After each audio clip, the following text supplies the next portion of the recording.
Dari Mungkin grup Pak, atau di WA Bapak, dari pesan dari Bapaknya. enggak ada di sini. Oke ya, kita lanjutkan ya. Ya. Ini saudara-saudara yang sudah membuat yang benar ini bisa bantu juga jelaskan kepada teman-teman yang ini ya. Nah, ini jadi ini jangka waktu penagihan piutang gampang ya menghitungnya.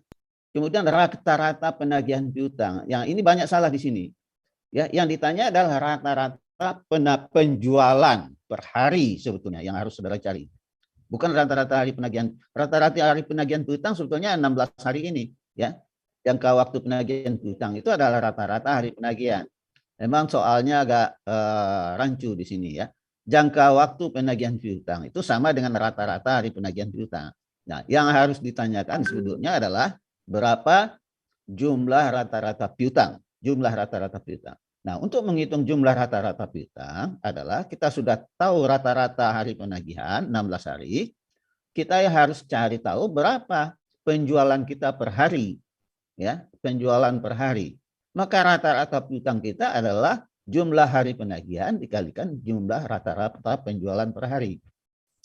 Kalau penagihan kita 10 hari, setiap hari kita jual 10.000, rata-rata piutang kita adalah 10 kali 10.000 pasti ya.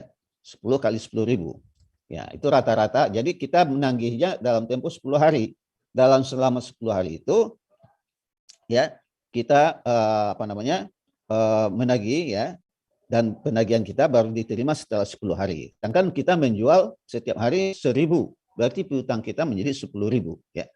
Jadi rata-rata piutang itu adalah jumlah hari penagihan, rata-rata penagihan dikalikan jumlah rata-rata penjualan ya. Jadi penjualannya dari mana? Yaitu 100.000 dikalikan dengan 200 dibagi dengan 360 ya.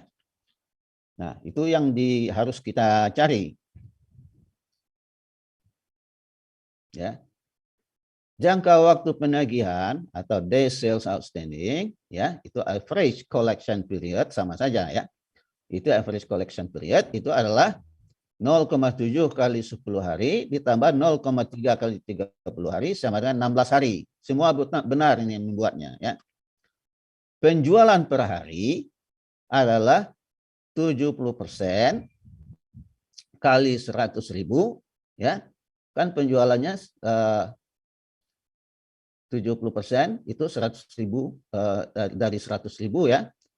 Yang bayar 70%, yang bayar dalam tempo 10 hari 70% kali 100.000 dan dia mendapat potongan sebesar 2% atau 2% kali 200 jadi 4. Jadi dia hanya bayar 196 ya. Penjualan hanya 196 kepada orang itu. Ya. Kemudian 30% ya, yang 30% bayar pada hari ke-30. Jadi bayar penuh.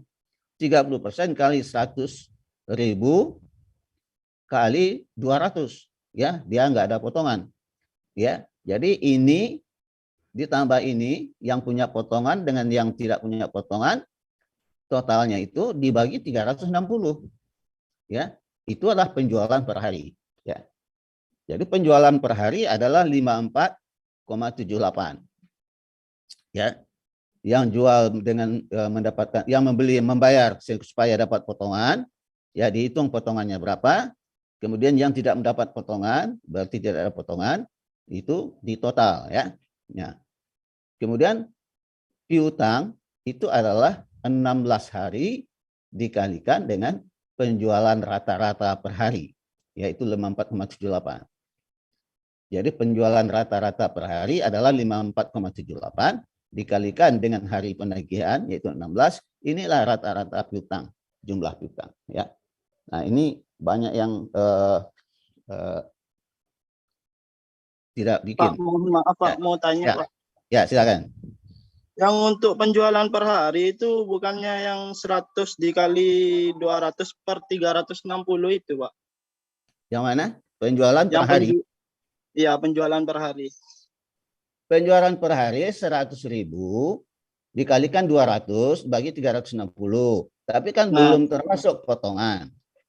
Kalau unitnya betul. Tapi kan dia ada potongan 2%. yang 10 hari. Yang 10 hari ada potongan 2%. Ya. Kalau mau akuratnya seperti ini. Karena ini yang kita hitung kan duitnya. Kalau unitnya ya betul.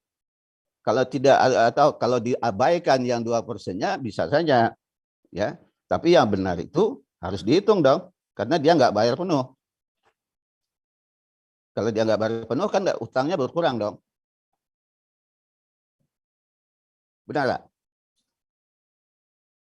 Iya berarti salah Pak. Soalnya saya pedomannya di PPT sama soal. Untuk soal-soalnya kan sama